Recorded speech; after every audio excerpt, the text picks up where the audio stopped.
آج 99% لوگ یہ کہتے ہیں کہ وظائف اثر نہیں کرتے۔ وظائف اثر کیوں نہیں کرتے؟ کہاں غلطی ہے؟ کیونکہ قرآن عظیم میں یا اللہ کے ناموں میں تو کوئی غلطی ہو نہیں سکتی۔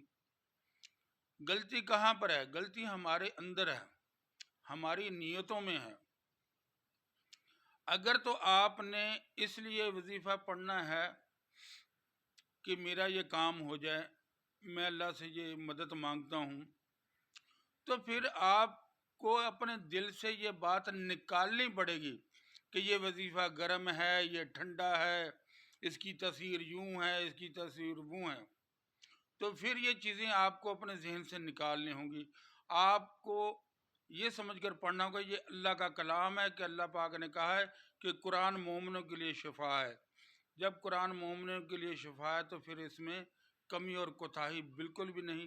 لہٰذا اپنے جو بھی وظائف آپ پڑھیں، جس پہ بھی آپ عمل کریں، اللہ تبارک تعالیٰ کی اس بات کو، قرآن عظیم کی اس آیت کو، وَنُنَزِّلُ مِنَ الْقُرْآنَ مَا هُوَ شِفَاءٌ وَرَحْمَةٌ لِّلْمُؤْمِنِينَ، کہ یہ قرآن جو مومنوں کے لیے شفا ہے، تو پھر آپ کو شفا کیوں نہیں ملتی؟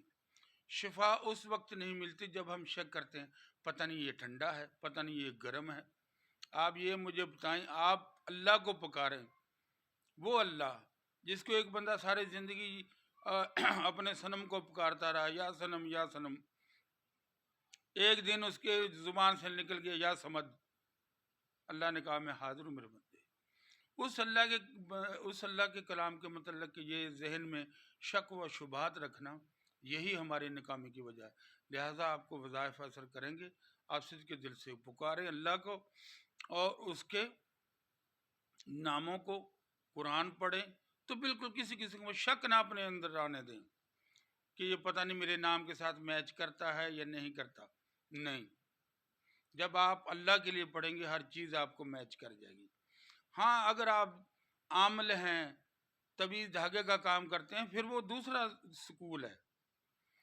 لیکن اگر آپ نے صرف اپنے گھر کے حالات کے لیے، اپنے معاملات کے لیے آپ کوئی سا بھی نام پڑھ رہے ہیں، کوئی سا بھی ذکر کر لیں، دیکھیں حضور نبی رحمت صلی اللہ علیہ وسلم نے ارشاد فرمایا کہ لا حول ولا قوت الا باللہ، یہ جنت کے خزانے سے میں ایک خزانہ ہے۔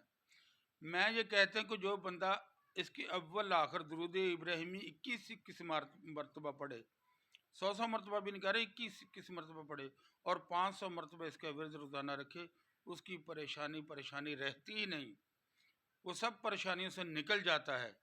بس شرط یہ ہے کامل یقین کے ساتھ اور اپنے اللہ کو پکارے، تو اللہ تبارک تعالیٰ اس کی فریاد بھی سنتا ہے، اس کی مدد بھی کرتا ہے، اور اللہ تبارک تعالیٰ جھکی ہوئی گردن نہیں دیکھتا، جھکے ہوئے دل دیکھتا ہے۔ سیدنا حضرت عمر فاروق کے دور میں ایک شخص جو ہے وہ اپنی گردن جھکا کے جا رہا تھا، تو آپ نے فرمایا سونے شخص کہ اللہ تبارک تعالیٰ گردن جھکی ہوئی نہیں دیکھتا، دل جھکے ہوئے دیکھتا ہے۔ لہذا جس کا بھی دل اللہ کی بارگاہ میں جھک گیا وہ کامیاب ہو گیا، وہ کامران ہو گیا، کیونکہ ہماری اور آپ کی بقا اطاعت رسول میں ہے، اللہ تعالیٰ کی اطاعت میں ہے۔ دوستوں سے درخواست کروں گا کہ آپ میرے چینل کو سبسکرائب بھی کریں اور لائک بھی کریں اور شیئر بھی کریں۔ السلام علیکم۔